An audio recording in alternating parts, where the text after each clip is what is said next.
Hi friends, అందరికీ నమస్కారం. Welcome to employees updates. ఈ ఛానల్ ద్వారా టీచర్లకు, ఉద్యోగులకు మరియు పెన్షనర్లకు సంబంధించి ఎప్పటికప్పుడు లేటెస్ట్ అప్డేట్స్ తెలియజేయడం జరుగుతుంది.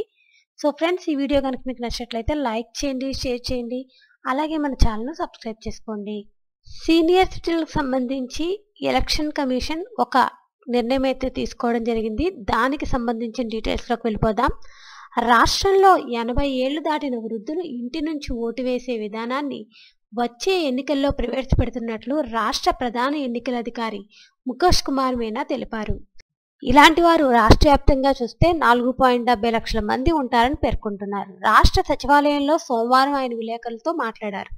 వృద్ధులు ఇళ్లకు వెళ్లి ఓటు వేయించే సమయంలో ఎన్నికల సిబ్బందితో పాటు రాజకీయ పార్టీల ఏజెంట్లను అనుమతిస్తారు. దివ్యాంగులు ఎవరైనా పోలింగ్ కేంద్రాలకు రాలేమని ముందుగా తెలియచేస్తే వారికి కూడా ఈ అవకాశం కల్పిస్తారు. యువత ఓటు హక్కు నమోదు చేసుకునేలా మంగళవారం నుంచి విశ్వవిద్యాలయాలు, కళాశాలల్లో ప్రత్యేక డ్రైవ్లు ఏర్పాటు చేయనున్నారు. కేంద్ర ఎన్నికల సంఘం ఆదేశాలపై తుది ఓటర్ల జాబితా విడుదల చేశారు.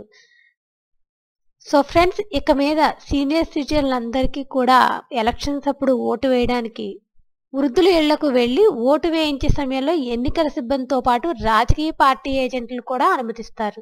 సో ఫ్రెండ్స్, దీనికి సంబంధించి ఎటువంటి అప్డేట్స్ వచ్చినా మన ఛానల్లో తెలియజేయడం జరుగుతుంది.